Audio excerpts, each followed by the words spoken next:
Okay, what I'm showing you right now is a portion of a table of integrals. This can actually be found in the back of our current textbook. In section 7.2, when we were dealing with the trig integrals, I think I mentioned and showed you a partial portion of this table of integrals. And you can, again, look in the back of your book to see this. I've got mine starting with number 43. The first 30 or so of them are just the basic integral forms that we already know, including such things as the power rule, how to integrate all the trig functions, how to use integration by parts, etc., etc. So all the integral forms. And so there are much more extensive tables of integrals to be found, and this is a common way actually that a lot of computer algebra systems use to evaluate integrals. I'm just going to focus really in this session on integrals for involving forms of this nature: the square root of a squared minus u squared, square root of u squared minus a squared, and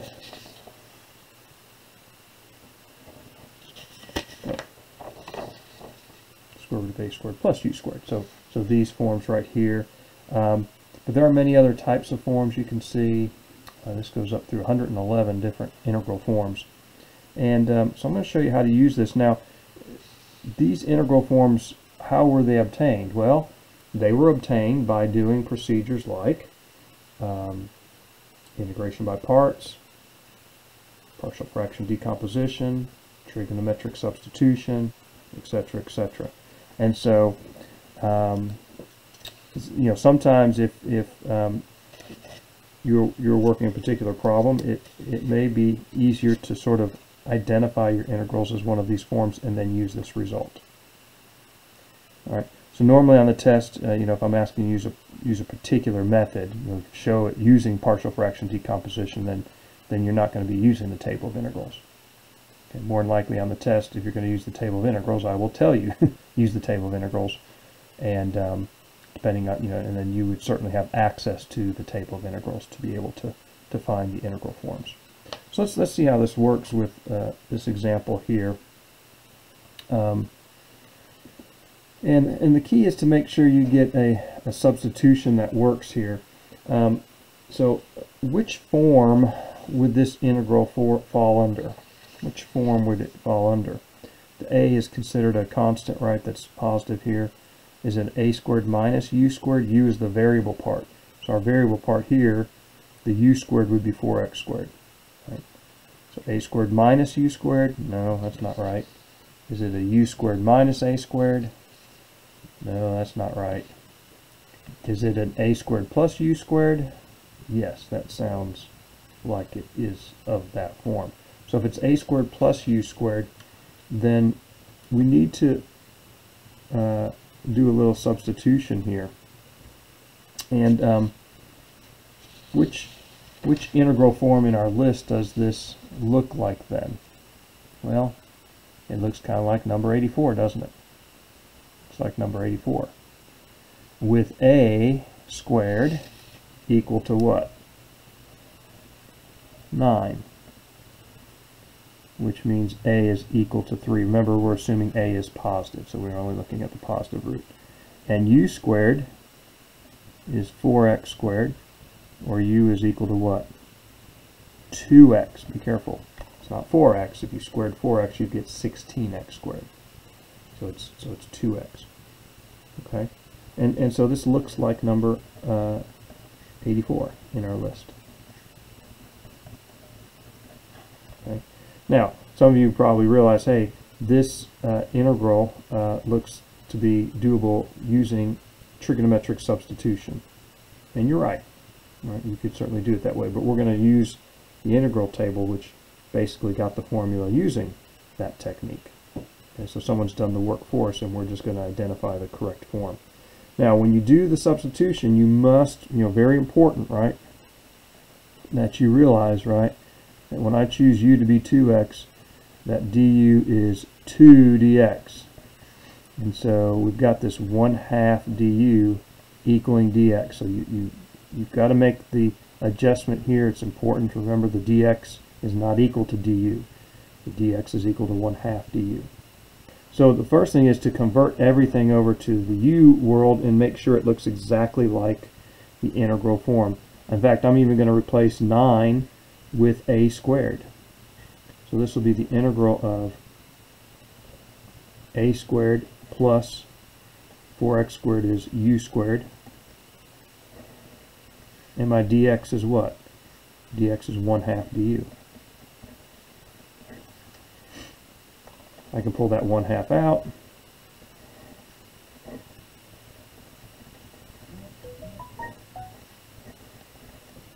And now we have that this thing looks exactly, right down here, it looks exactly in the form it needs to be in. So that's the key. You've got to get it to look exactly like the form in the table, which was number 84, right?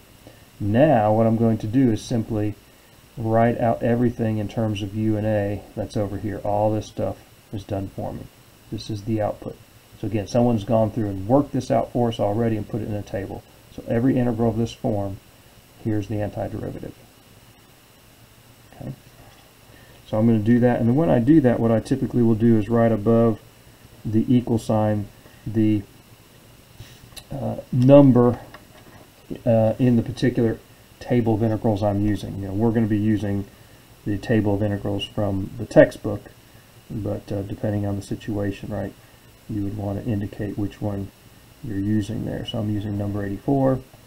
So now don't forget the 1/2 comes out, right, and then here's where the 84 comes in. I'm just going to copy again directly from what I see here. So I'm going to just copy this stuff down. And again, this table of integrals is in the back of the textbook. Okay.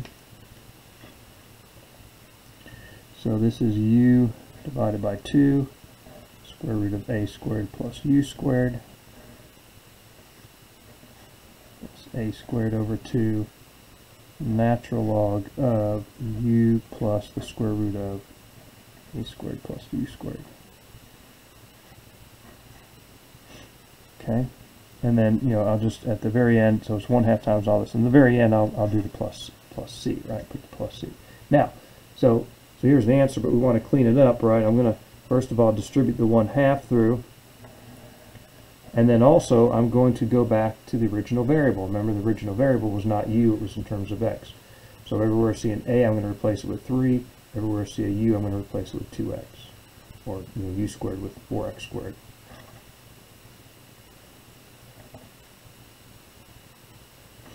Right.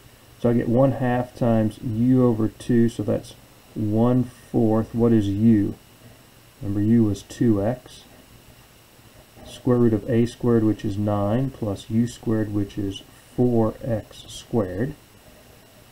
Right. Then plus 1/2 times 1/2, that is a squared divided by 4, but remember a squared is 9, so that's 9 divided by 4. Natural log u is 2x plus, again, a squared, which is 9, plus u squared, which is 4x squared, plus c. And of course, this part right here can be simplified down to what? Just 1/2 x. Okay. There's basically your answer. Okay. Now again, we could have obtained the antiderivative using trigonometric substitution. That's exactly the way it was found in the table of integrals. But there's a simple example to see how this works. So if you're doing using a computer algebra system, a lot of times it will try and, with an appropriate substitution, match up the integral it's looking at with an internal table of integrals. It's just trying to match this up with one of the integral forms that it knows already. Let's look at another example.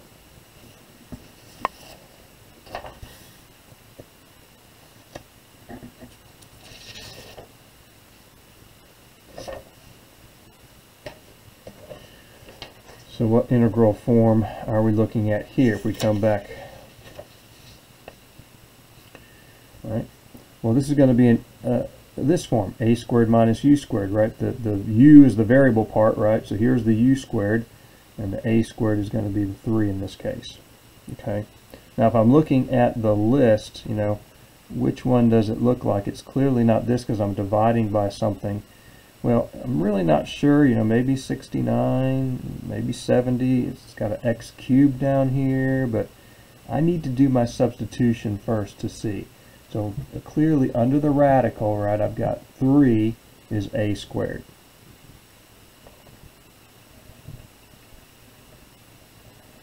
Of course, what is the value of a then? It's the square root of 3. Right. And then here's, you got to be careful, it's minus u squared. So what is u squared? U squared is 25x to the 4th. So what is u equal to then? What's the square root of 25x to the 4th? That's 5x squared. Okay, so now what are we interested in? Don't forget the important step here, right? If u is equal to 5x squared, I'll double asterisk that, right? Real important, right? du is what? Take the derivative of 5x squared, 10x dx. Okay. Now,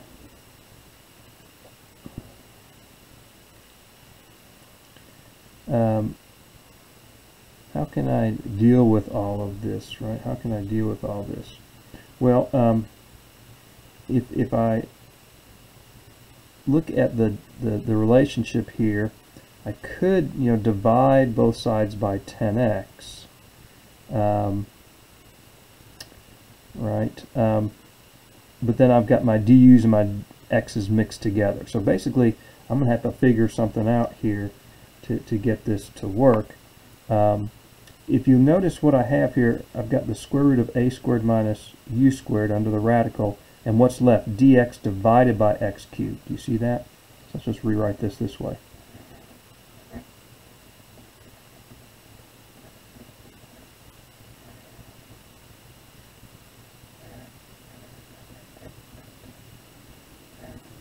All right, you see how I've written that way?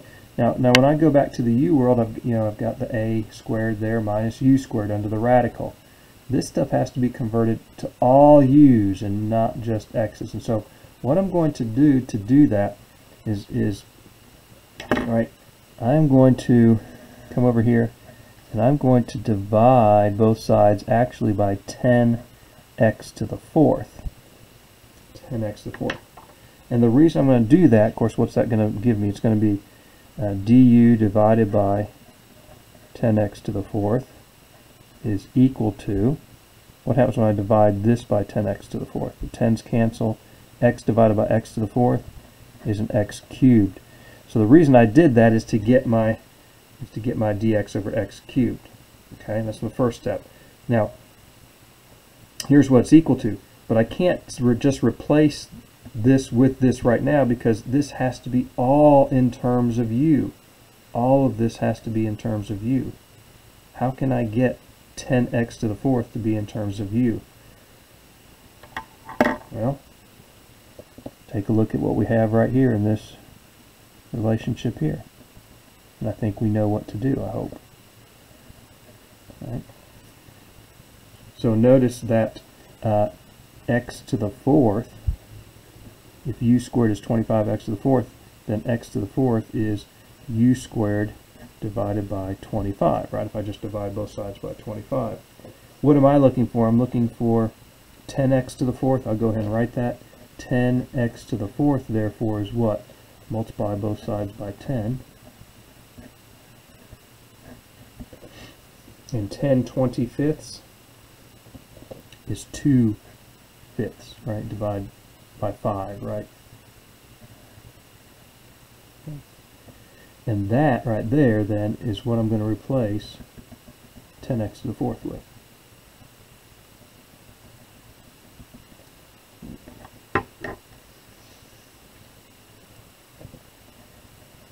So I'm going to get du divided by 2/5 u squared is dx divided by x cubed.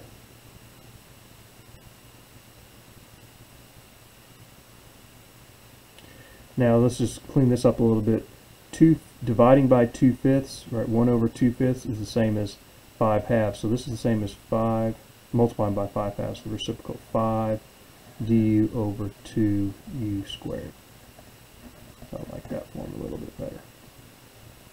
Okay, so there's the keys, right? This is the relationship I need for dx divided by x cubed. Here's the relationship I need for a squared, and then u squared. All right. So with that, this integral becomes what?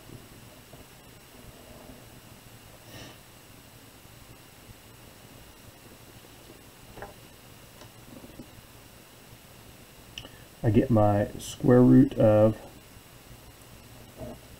a squared minus u squared.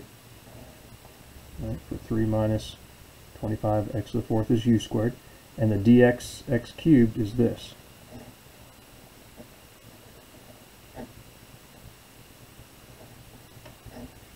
Okay, cleaning this up a little bit, I get 5/2. That's a constant multiple. I can pull that outside the integral. And basically I have a squared minus u squared divided by what? U squared du. Okay. So I've got to sort of massage the integral in a way to get it to be in the form that I can now identify which form on our list of integrals we have. So which one do you think it is now, looking at our list? So of course 5/2, what I'm looking at is right here. Where is that? Looks like number 70, doesn't it? Yeah. So see, that's how we determine what it is. So initially, we kind of weren't clear because when we looked at the original integral form, it was divided by x cubed. But the thing is, this dx comes into play. We've got to figure out what that is, simplify the expression, and then we'll be able to see which integral form we have. So 70, I'm going to replace, use this form right here. So I'm using number 70. I've got 5/2. And what's it say? Negative 1 over u, square root of a squared minus u squared, minus the inverse sine, notice, or arc sine, of u divided by a. I like to put that in parentheses. All right, now close brackets on that, plus c, so the 5/2 will multiply through all of that. Okay? All right, so, I mean, there's the answer, but we need to get it in terms of x, and so let's do that. Everywhere see a u, what am I going to replace it with? 5x squared. Everywhere see an a, square root of 3, or a squared 3. I'm just going to replace these values. So I get minus 1 divided by u, 5x squared, square root of a squared, which is 3, minus u squared, which is 25x to the 4th. U is 5x squared, a is the square root of 3. And there's my answer. I guess I can go ahead and distribute this 5/2 through if I want to. I get, notice, negative, the 5's cancel here. So negative 1 divided by 2x squared.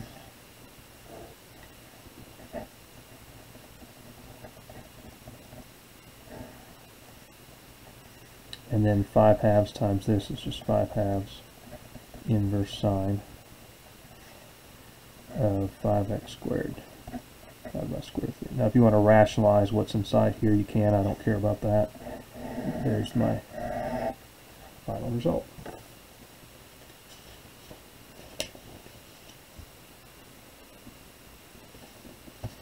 Okay. So pretty nice. Someone's done all the work for us. We just have to get our integral to look like the one in the table that we're going to use. And it's real imperative again that you use that dx, right, relationship, and you can see we had to do a little bit of manipulation to get there. Okay, look at one more. Well, if you look at this one, you say, the integral forms I told you I was going to be looking at, this doesn't look like any of them, it seems like, right? It look like that one, you know, because this x term here, there's x squared, if it was just x squared minus 5, that would be like a u squared minus a squared. We'd be, you know, that form. Well, what are we going to do here? Any suggestions on how we might proceed? Well, I've got 3 words for you. Do you know what the 3 words are? Here they are.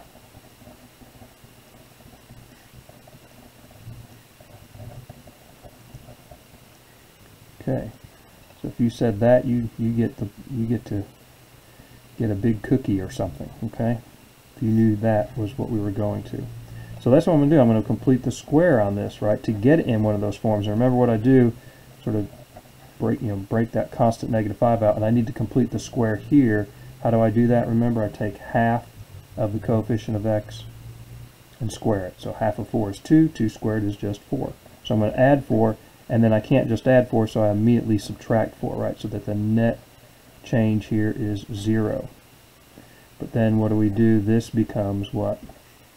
A perfect square, which factors as x plus 2 quantity squared. -4 minus 5 is -9.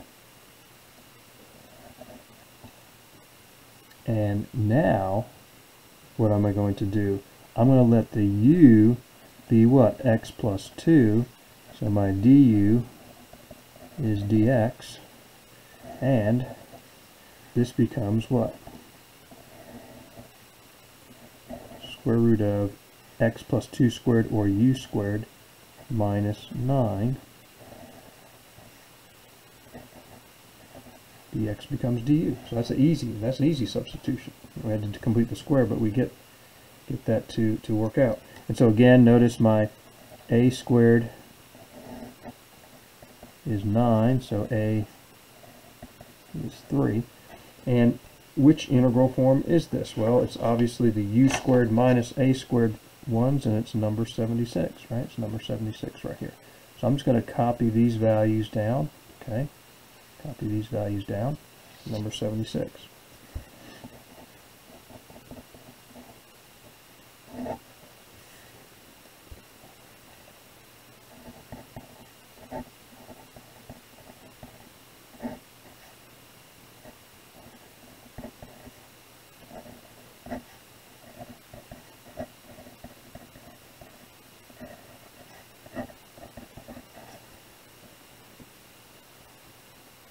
All right, and then the final step again is to go back to the original variable. I'm going to replace a squared with 9, or a with 3, and I'm going to replace u with what? X plus 2. Now that, you know, when I do this, so u is x plus 2 divided by 2. So u is x plus 2 squared minus a squared, which is 9, minus a squared, which is 9 halves. Natural log, absolute value, u is x plus 2, and again, u squared minus 9. Okay.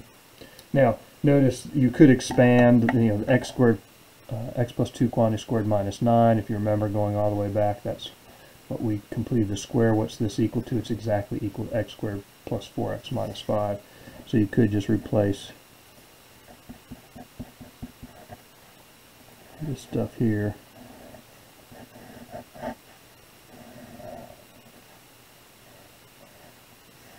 right there with those amounts, but essentially this is our antiderivative. And so that's how you use tables of integrals. So that's what I want you to do. I will post in Brightspace the portion of the table of integrals that you'll need to be able to do the homework problems. Of course, if you've got the textbook, it's in there as well. In the back of the book, as I said, there's this extensive table of integrals that we can make use of for this particular section. I'm going to stop the video here, and we're going to look at some more. This is, again, in the book, it's section 7.6. But this is just one part of that section. That section just sort of looks at general strategies for evaluating definite integrals. Kind of puts everything together we've looked at so far. So in the next videos, we'll take a look at that, of just a little bit, a brief overview of what we've done so far.